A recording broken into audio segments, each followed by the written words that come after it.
What's the meaning of airborne? Airborne. Airborne. Airborne.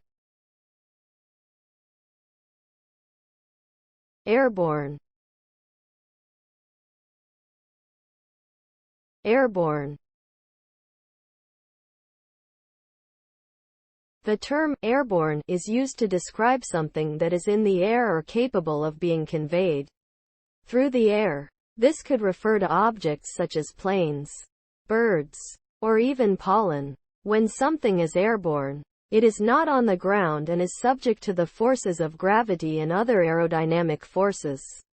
The ability to fly or be airborne has been a significant achievement for humans, allowing us to travel efficiently over long distances and explore the skies above us.